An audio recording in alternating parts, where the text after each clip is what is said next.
Welcome to this talk on communion. Jesus arranged this meal before he was crucified, and we're going to look at what that means. It was a special meal. Sometimes, as I say, it's called communion. Sometimes it's called Eucharist, which means thanksgiving.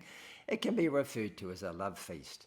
And Jesus wanted to spend this time with his special friends. It was probably at the end of a normal meal, and after they had this love feast, they sang a hymn, and then they went out. And then Jesus was arrested. Now, when they had this meal, they would probably recline on the floor, and there would be a mat in the center, and food would be on the mat. Or maybe there was a low-lying table, and the food would be on the table. Jesus took a lead in this meal, and he wanted to instruct them about the importance of the bread here, and also of the drink. And so when we read Matthew 26, this is what we read, which Jesus said. As they were eating, Jesus took some bread and blessed it. Then he broke it in pieces and gave it to the disciples, saying, "Take this and eat it, for this is my body." And he took a cup of wine and gave thanks to God for it. He gave it to them and said, "Each of you drink from it, for this is my blood, which confirms the covenant between God and his people. It is poured out as a sacrifice to forgive the sins of many." And so, after giving thanks, Jesus took the bread and he would have broken it and he would have passed it around the group of men. And then, of course, there was the cup. Now, in Scripture it talks about the cup of wine, and it probably was wine, but the important thing is that it was the fruit of the field. And many people, many churches use grape juice.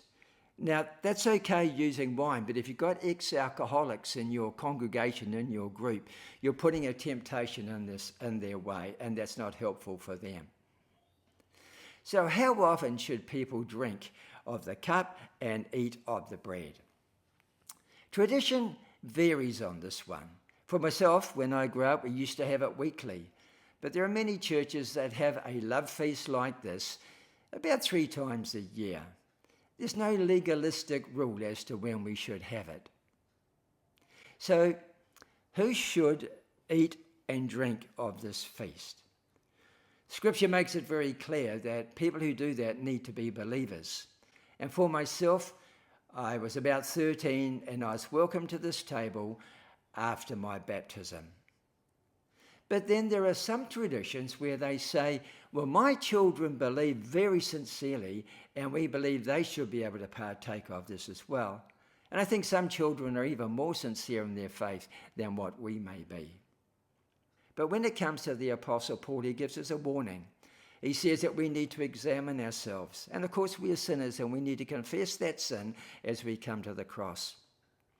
But the warning he gives is this.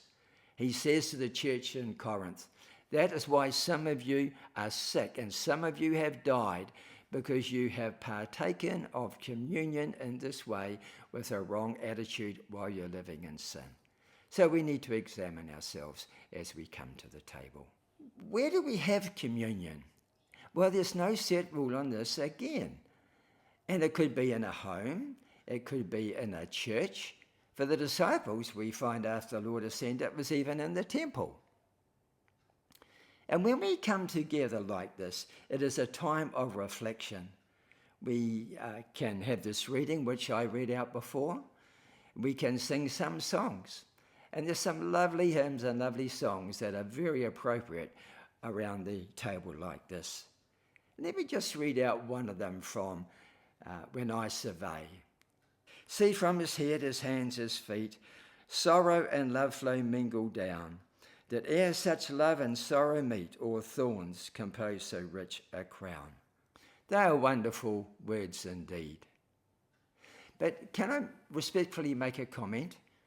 We are not here to hold a burial service, a funeral service.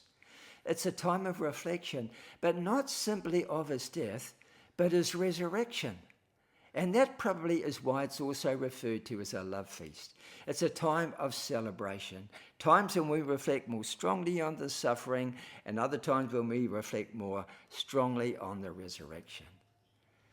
I suggest that you might click the link below and you're able to do the study on communion.